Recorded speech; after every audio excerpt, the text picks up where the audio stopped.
আল্লাহর নবী বলেছেন, ইন্নাল্লাযী লাইসা ফি জাওফিহি শাইউম মিনাল কুরআনি কাল বাইতিল খারিব, নিশ্চয় যেই ঘরের মধ্যে কোরআন নাই, যে ব্যক্তির মধ্যে কোরআন নাই, সেটা হচ্ছে একটা বিরান বাড়ির মতো। যেই ব্যক্তির ভিতরে কোরআন নাই সেটা বিরান বাড়ি। বিরান বাড়ি মানে হলো ছাড়া বাড়ি, আমরা যেটাকে বলি, যে বাড়িতে লোকজন থাকে না, জিনভূত পেতনি থাকে, মানুষ ডরে যায় না। তাহলে যেই দেশে 85% মুসলিম থাকার পরেও এখন পর্যন্ত সংসদে আল্লাহর কালাম যেতে পারে নাই, সেই সংসদ মহান সংসদ হতে পারে না, সেটা বিরান সংসদ। কোরআন তো কোনো রাজনৈতিক দলের কিতাব না, কোরআন তো কোনো মার্কাওয়ালা লোকের কিতাব না, কোরআন তো কোনো নির্দিষ্ট ব্যক্তির কিতাব না, কোরআন তো কোনো নির্দিষ্ট দেশের কিংবা যুগের কিতাব না। হুদাল্লিল নাস, যার নাম মানুষ, তার জন্য কোরআন। কোরআন তো কোনো দলের কিতাব না। আমি যদি এটা বলি আপনি কেন মনে কষ্ট নেন ভাই? আপনি যদি মনে কষ্ট নেন আপনার পা দেন, আমি আপনার পা জড়াই ধরি।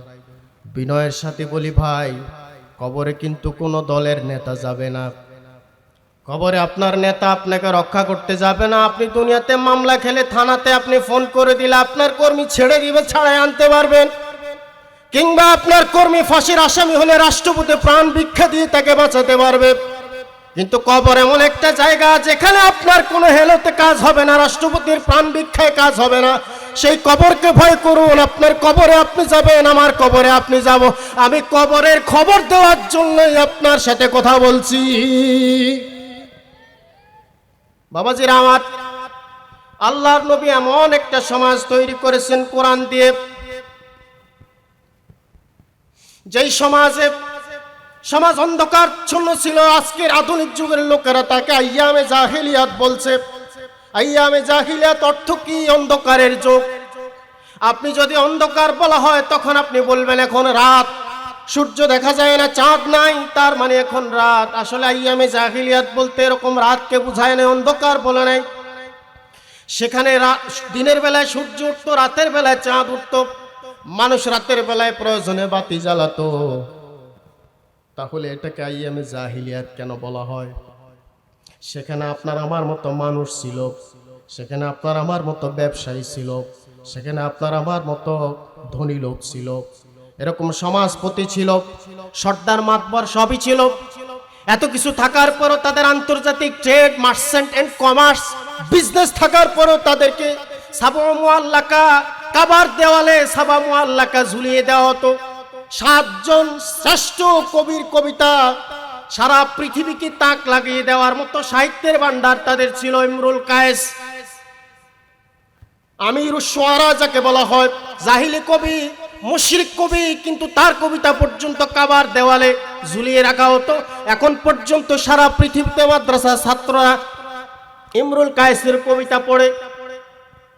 ওয়ালাইলিন কামাউজিল বাহরে আরখা সুদুলাহু আলাইয়া বিআনওয়াইল হুমুমি লিয়াবতালি। এখনকার রবীন্দ্রনাথ বিশ্বকবি বলা হয়, তাকে যদি ইমরুল কায়েসের সামনে বসাই দেওয়া হয়, ছোট্ট বাচ্চার মতো তার দিকে চেয়ে থাকা ছাড়া উপায় হবে না।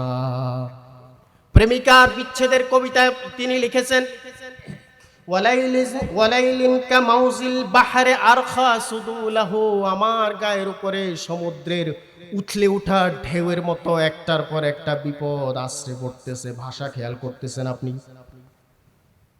আলাইয়া বিআনওয়াইল হুমুমি লিয়াবতালি, চতুর্দিকের বিপদ আপদ, হাম্মুন মানে টেনশন, বিপদ আপদ, প্রেমিকার বিচ্ছেদ, চতুর্দিকের অন্ধকারের বিপদের মতো আমার গায়ের উপরে ঝাঁপায়া পড়তেছে। কবিতা। শুধু সে না, তার মেয়ে দুইটা, তাদের 2টা মেয়ে ছিল।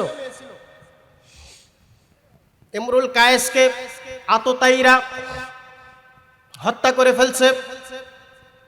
কেউ দেখে নাই, পৃথিবীর কোনো সাক্ষী নেই, গোয়েন্দা নাই। তাকে যখন একটা নির্জন ঘরে হত্যা করবে, তখন হত্যাকারীরা বলছে তোমাকে এখন হত্যা করা হবে, জীবনের শেষ চাওয়া কি আছে তুমি বলো। বলছে আমার কোনো চাওয়া না, আমি একটা লাইন লিখবো, আমার কাগজ কলম দাও। কাগজ কলম দেওয়ার পরে সে লিখছে, ইয়া ইবনাতা ইমরুল কায়েসে ইন্না আবাকুমা। কি লিখছে?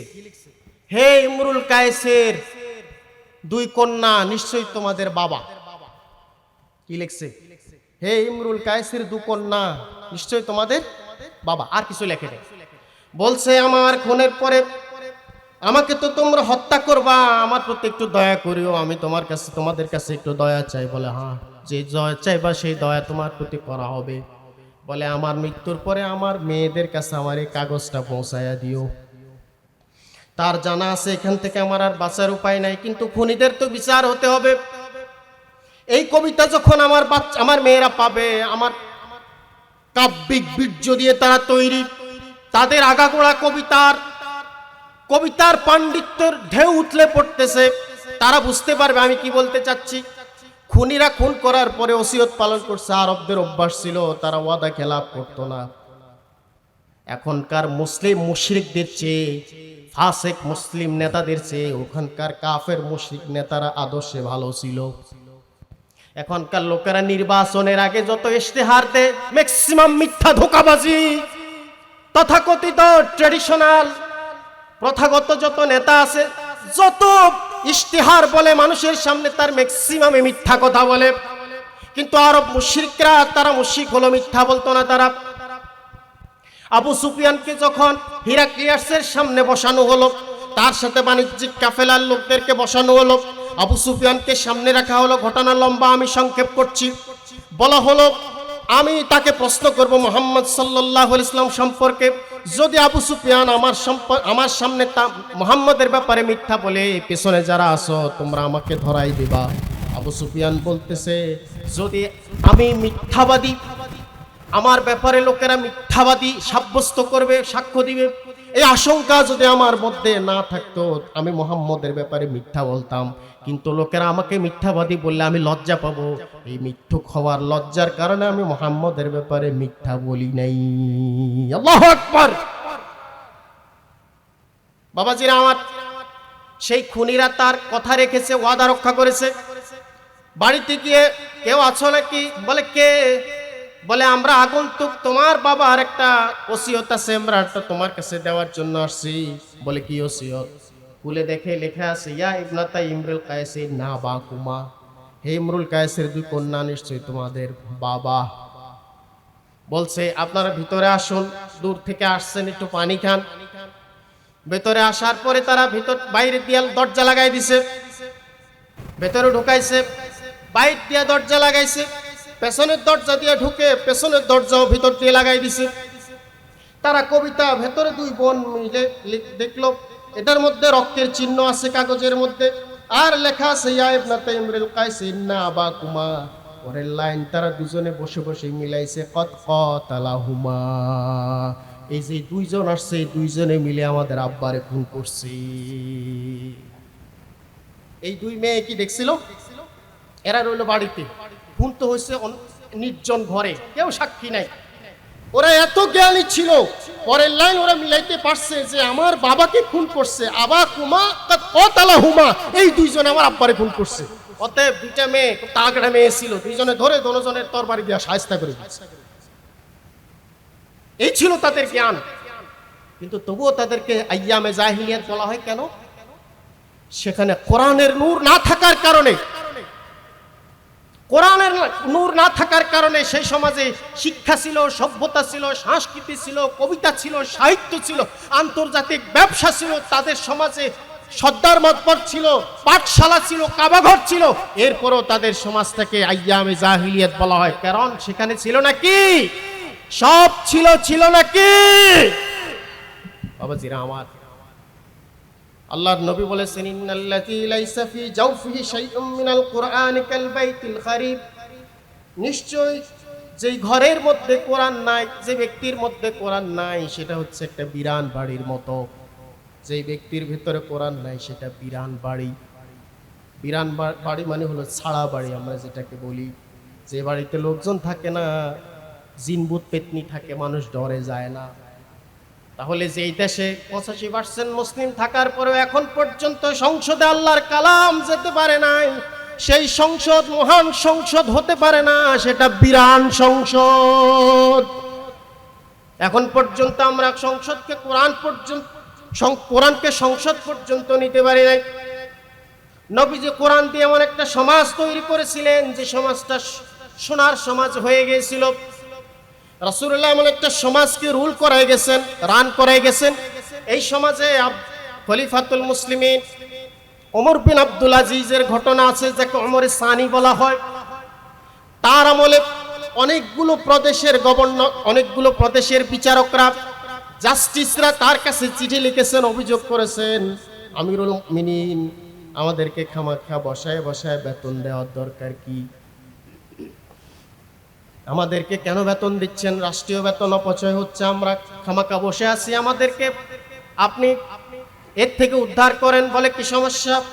বলে সপ্তাহের পর সপ্তাহ, মাসের পর মাস, অনেক দিন চলে গেছে, আমাদের কোর্টে একটা মামলাও আসে নাই।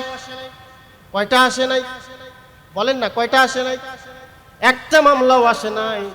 খামাখা আমরা তো এখানে বসে বসে রাষ্ট্রের বেতন নেওয়ার কোনো দরকার নাই, এটা বন্ধ করে দেন। এটা হচ্ছে ইসলামের ইতিহাস। কিসের ইতিহাস? রাসূলুল্লাহ কোরআন দিয়ে এমন একটা সমাজ তৈরি করেছে, এটা হচ্ছে ইসলামী সমাজ, কোরআনের সমাজ। কোরআন দ্বারা সমাজ তৈরি হলে এমন হবে, এমন সমাজ আমরা চাই কিনা বলেন? যেই সমাজে কোর্টে কোনো মামলা থাকবে না, লোকজন কোর্টের ভয় করবে না, হাকিমের ভয়, পুলিশের ভয় করবে না, লোকজন ভয় করবে আল্লাহর। এখন আপনি প্রশ্ন করতে পারেন, হুজুর আমরাও তো মুসলমান, আমাদেরও তো ইসলামী দেশ, পৃথিবীর দ্বিতীয় বৃহত্তম মুসলিম দেশ। আমি বলবো ভাই, এবার আপনি এখনই যদি মোবাইল থাকে আপনি গুগলে ঢুকেন, গুগল যদি না প্লে করে তাহলে আপনি চ্যাটজিপিটিতে জিজ্ঞেস করেন বাংলাদেশের আদালতে মামলার সংখ্যা কত। আপনি যদি খুঁজতে কষ্ট হয়, আমি আপনাকে তথ্য দিয়ে সাহায্য করি। বাংলাদেশে 47,71,000 মামলা এখনো আদালতে ঝুলন্ত আছে। কত বলেন না? কত লক্ষ? 47,000 বলিনি কিন্তু, 47 লক্ষ। ইট ইজ অ্যাবাউট টু 500,000, 50 লক্ষ মামলা যেগুলো কোর্টে গেছে, আর যেগুলো গ্রাম্য সালিসিতে মিটমাট হয়েছে, ভাইয়ে ভাইয়ে বসে, আশপাশে বসে, প্রতিবেশী বসে মিটমাট হয়েছে, সেগুলো তো ওখানে আনকাউন্টেবল, রেকর্ডে আসে নাই, রেজিস্ট্রিতে আসে নাই, দলিলে উঠে নাই। যেগুলো দলিলিতে উঠছে বাংলাদেশের আদালতে মামলা এখন চলমান আছে, আপিল করা আছে 47,71,000 প্লাস। এখন আপনাকে প্রশ্ন করি, রাসূলুল্লাহ এমন একটা সমাজ তৈরি করেছিলেন কোরআন দিয়ে, যেই সমাজের বিচারপতি বলতেছেন আমি বসে বসে খামাখা বেতন নেওয়ার দরকার নাই, আমাকে আপনি অন্য কোনো কাজ দেন, আমি ছাগল চড়াই, আমি মেষ চড়াই, আমার সংসার চালায়, রাষ্ট্রের পয়সা বেতন নেওয়ার অপচয় করার দরকার নাই। তাদেরটাও সমাজ, তারাও মুসলমান, আর আপনারটাও সমাজ, আপনি আমিও মুসলমান। আমাদের আদালতে 50 লক্ষ মামলা ঝুলতেছে এখনো। আপনি যদি ডেলি একটা করে মামলার রায় দেন, 50 লক্ষ দিন হায়াত লাগবে এক একটা করে মামলা শেষ হতে হতেই। কিয়ামত হওয়ার পরেও আর মামলা থেকে যাবে।